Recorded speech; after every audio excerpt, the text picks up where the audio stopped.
To the program analysis session. We have 4 talks, last one online.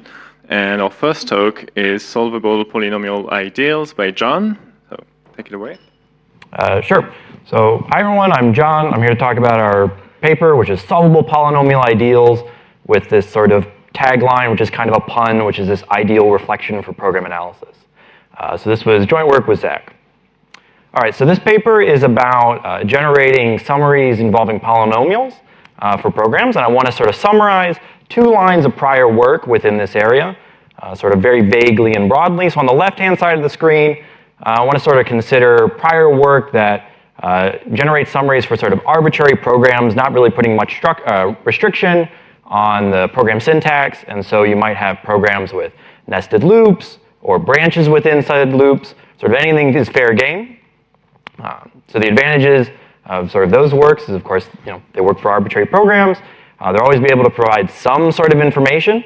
However, the downside is that the methods are sort of heuristic. Maybe they rely on some incomplete nonlinear reasoning or something, but they're somewhat brittle and don't have very good guarantees on exactly what the analysis does. So I want to contrast that with this line of work kind of represented on the right-hand side of the screen, which I'm sort of characterizing as these works using this model of a solvable polynomial map. So for this talk, the exact details of a solvable polynomial map are not very important. But what is important is that there's this algorithm via Cowers and Zimmerman that allows you to compute all the polynomial invariants between the variables of a solvable polynomial map. So you can adapt this to program analysis to sort of get a complete method for sort of these different types of programs that have this very sort of limited syntax, though some other work have gone and generalized that to slightly more general situations. But for now, we're just kind of thinking about limited programs that fit this particular model. So what's great about that is it's complete. However, again, it's sort of limited in what they can be applied to. So ultimately, we're trying to ask, can we bridge this gap between these 2 lines of work? So the strongest bridge between that gap would be, can we create a method that produces polynomials, works for arbitrary programs, and is complete? And of course, you can't do that. That's undecidable. And there was a nice talk yesterday even about some of the different layers about when it becomes undecidable and when it does it. But in our setting for this presentation, it's definitely undecidable. Okay, so we want to weaken that statement a little bit. For this presentation, we say, can we generate a method that produces polynomials, works for arbitrary programs, but provides some sort of guarantee on sort of predictability and what the method does? Of course, the answer is yes. That's what I'm talking to you about. So what's the guarantee? So the guarantee is this thing we're calling monotonicity. So I want to be a little bit vague about what that means right now. But this is sort of a property of the analysis. But when I'll sort of outline how our method kind of works, and then I'll get more specific into what I mean by monotonicity. Okay, so I want to narrow down a little bit more. So our method is sort of compositional. And so what that means is we're going to build up summaries bottom up by analyzing program subpieces. And then to get more complex summaries, we're going to put those together at higher and higher levels. So for example, if I had this if statement, what I'm going to do is come up with some sort of summary, and that summary is going to be a transition formula. And so in our case, what that transition formula means is it's a formula over the program variables, and for each program variable, there'll be a primed copy. And the primed copy represents the post state after that transition, and the unprimed is the pre-state. So like, y gets y times y is the same thing as like y prime gets y squared. So I do the same thing with the else branch, and then to build a summary for the whole if statement, I'm going to sort of combine them together, and in this case, it's just sort of a disjunction. And so I can do something very similar for program sequencing, and so it's not terribly interesting for this particular talk. I'm sort of taking that as background. But where it does get interesting is what do you do with loops? That's really sort of what this paper focuses on, is how do you analyze loops in this sort of compositional way. Okay, so to just sort of highlight kind of what our method does and how it works. So imagine you have a while loop, and it's got some loop body, and this loop body can be sort of anything. It can have branches, nested loops, other types of sort of assignments. It doesn't really matter. So to analyze such a loop, what we're going to do is we're going to recursively call our method. to generate a transition formula that describes the loop body. So we'll use the sort of the summaries that I gave in the previous slide for ifs and sequencing, and if we get to a loop, we're recursively calling this method. So that gives us sort of an over-approximation of one step of the loop. And what we do is we take that transition formula, we feed it into our method, this loop analyzer, and we get out this starred formula, which is an over-approximation of this loop executing sort of arbitrarily many times. And in this particular case, for this paper, that should contain polynomials. That's sort of really the goal here. All right, so with this setup, I kind of want to describe exactly what I meant with monotonicity. So the formal statement for what we mean for monotonicity is at the bottom of the screen here. But sort of the informal tag is what's in the green. And it's this statement of more information in yields more information out. And so what it means, if I give you a stronger loop body formula, whether that is because of better analysis, or I'm adding assumptions, or I'm restricting the input in some way, ultimately that should be reflected in the output. My method shouldn't be heuristic, and if I give you more information, you should go wildly off and produce a worse answer. So that's really what we mean formally here with monotonicity. Okay, so let's see. Yeah, so just want to kind of break down a little bit of how our method works. I won't go into sort of the details, but we do provide algorithms and sort of the real details of the paper, what's in these orange shapes. But the main idea of our paper is we're going to utilize this new model that we introduced, which we call a solvable polynomial ideal. And what's relevant for that is it generalizes solvable polynomial maps, which is what some complete methods utilize to generate sort of all polynomial invariants. And so our method is sort of this two-step process. Once we have the solvable polynomial ideal, we have this generalization of Cowers and Zimmerman, which we can use to compute sort of all the invariants of this slightly more general object. But the difficulty there is our original loop body may not be exactly characterized by one of these solvable polynomial ideals. So we have to go through this first step of abstraction to take and over-approximate that loop body formula with one of these solvable polynomial ideals, and then we'll go ahead and summarize that, and that'll give us our over-approximation. So I want to take you through a little bit of an example. This is totally made up. It's not a very important example, but it sort of shows some of how our method works a little bit. Okay, but why this example is a little bit difficult is it has polynomial assignments, and it has a branch inside the loop, and that branch even has a conditional. Okay, so the first step, what we're going to do is we're going to recursively come up with a transition formula for that loop body, which is given here. I haven't really done anything particularly important. I just basically replaced that if statement with a disjunction, but everything else is sort of captured there. So then what we're going to do is we're going to over-approximate this transition formula with this solvable polynomial ideal. So the solvable polynomial ideal is the big U, and it's describing a transition over the system of variables A, B, C, and D. So you can read this solvable polynomial ideal as this set of polynomials, and you can just sort of set each one equal to 0 intuitively. So for example, I have the variable D, and so it's basically saying D gets D plus 1. And then I can use this little u is what actually determines how my solvable polynomial ideal abstracts my original program. So for example, it maps my variables of my solvable polynomial ideal to variables of the program. So for example, if I had that variable D, D corresponds to J. So the D gets D plus 1 exactly corresponds to J gets J plus 1 in the original loop. But where it gets a little bit more interesting is you might have variables within your original loop that you sort of can't precisely capture with one of these solvable polynomial ideals. So for example, in this particular case, I have the variables W and Z, and at least for me, I don't know how to summarize W and I don't know how to summarize Z sort of on their own, but what we can do is we can figure out how to accurately summarize the sum W plus Z for each one of these, each step of the loop. So that's sort of one of the key pieces that we're always providing some sort of approximation for these loop bodies. So then what we do is we run our generalization of Cowers and Zimmerman, and we get these invariants of U. The details of these invariants are not particularly important, but this is just sort of the infinite intersection of U across sort of many steps. And then, so once again, you can read these as each one equaling 0.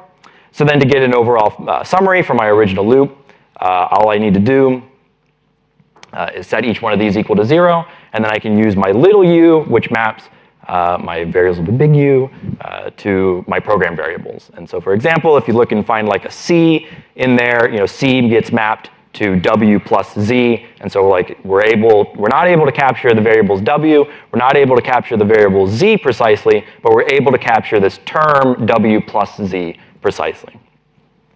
Okay, so I just want to highlight kind of at the end here, what is this key for monotonicity?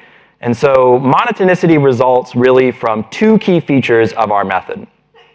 So the first key feature is that our generalization of Cowers and Zimmerman is really a generalization of Cowers and Zimmerman. It is sort of complete. Given a solvable polynomial ideal, we will compute all polynomial invariants of that model, so for any solvable polynomial ideal. So completeness of summarization, that's one key feature.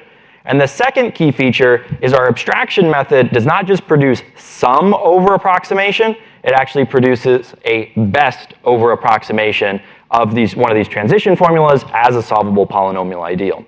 And so that's what we characterize as a reflection, which is a term from category theory. We don't make use of any category theory in our paper, but that's where the name comes from. If you're from the abstract interpretation world, it sort of can be formulated, though we didn't do it this way, as a best abstraction. So we're producing a best abstraction of these transition formulas as a solvable polynomial ideal.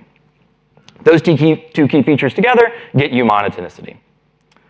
Yeah, so just kind of highlighting from back of what we did, we present a method for producing polynomial invariants.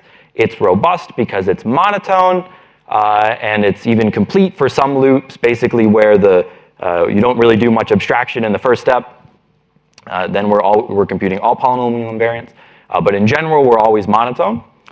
In the process of doing this, our method, we introduced this new model of a solvable polynomial ideal, which generalizes solvable polynomial maps, and then we provide algorithms for producing a best solvable polynomial ideal given a transition formula, and then we give a generalization of Cowers and Zimmerman for producing all polynomial invariants of a solvable polynomial ideal. And we also give more generalizations of solvable polynomial ideals that sort of give you slightly more power.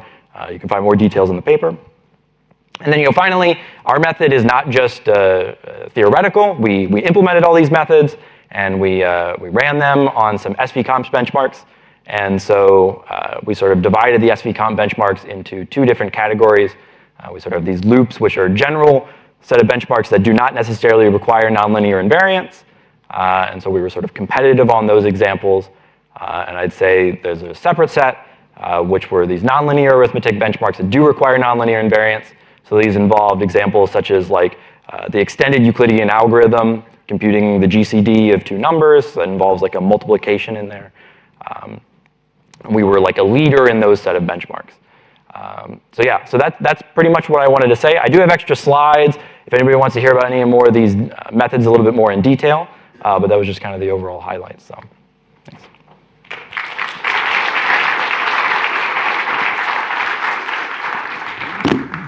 Okay, thank you very much. Any questions, Patrick?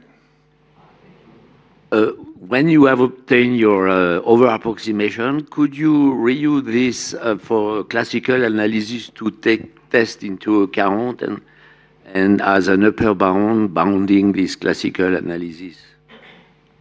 I'm not sure I quite understand that. What are you bounding? What exactly? Yeah, that is the classical analysis will iterate taking tests into account, but each time you bound by what you have found, and that should improve what you have done. And take, for example, because your test at the loop, it's a star always.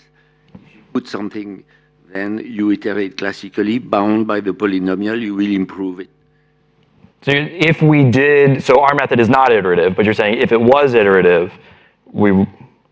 First your stuff, then you reuse to improve an iteration algorithm. So maybe I'm misunderstanding, but so like I said, our method is not iterative. Our summary is, we're directly computing that via basically our generalization of Cowers and Zimmerman involves sort of solving recurrences. So it's kind of like an acceleration technique. Yes, but you get a result which is another approximation on the best solution. Otherwise, you would be incorrect, so I am sure you get that. And so when you have another approximation, you see, for example, Gregg interpolation, which is the dual narrowing. You can use this to bound the effect of the iteration. And you should be able to improve using these techniques. Okay. Interesting.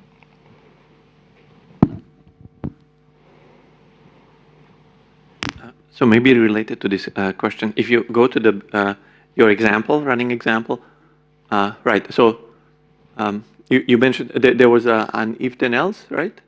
Yeah, it's sort of been removed here, but if you can see, it's this. There's this. So it still appears, the conditional appears as part of the formula, or is it thrown away? It's part of the formula, but it gets abstracted away when you get to the step. Process of when you get to the solvable polynomial idea. And I had a question about the benchmark. You mentioned extended Euclid's algorithm. Do you happen to know what property is proven about it? Benchmarks. Yeah, I don't remember the exact example, but it's the GCD. You compute the GCD of two numbers, I think, is that. So it's or maybe I don't exactly remember, but it might be you have the UV and right. I don't exactly remember. So there is what you're saying is the extended Euclid's algorithm has actually a proof that is valid over real numbers as well. The invariant is provable. Yeah, it's this degree 2 polynomial we produce, and that's sufficient to prove the post-condition. Thanks. They're over here. I have a question about how long this takes. So I could ask, how long did it take to run the tests that you mentioned at the end? And also, maybe you have something about the time complexity. Yeah, so it's not, I show you the results table. It's not very informative. Our method is sort of practically fast compared to what we compare against. Theoretically, our method is sort of exponential, so a lot of what we make use of is this idea of Grosvenor bases, and so Grosvenor bases is ultimately dominating so practically and theoretically the execution time. So we're both of these sort of USP lin, USP quad.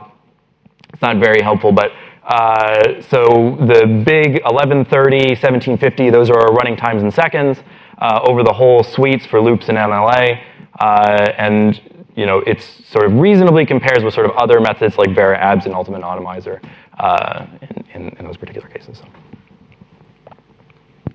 Any other question, Patrick? So you compute with floats or rationals? You can be what?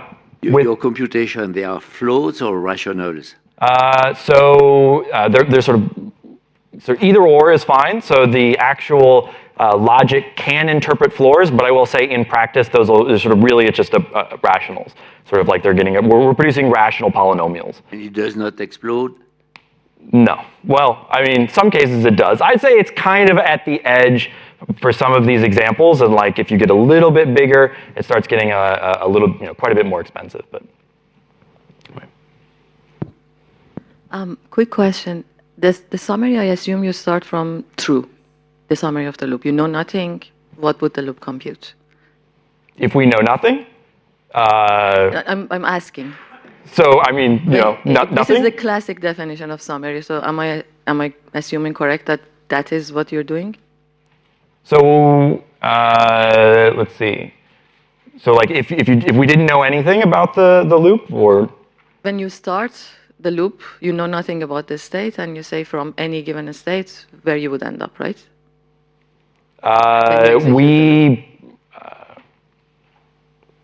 Sorry, I'm trying to get to the example here. So we produce like this, we're sort of always starting with some information based on like assignments and whatever. So I'm not summarizing states, I'm summarizing transitions.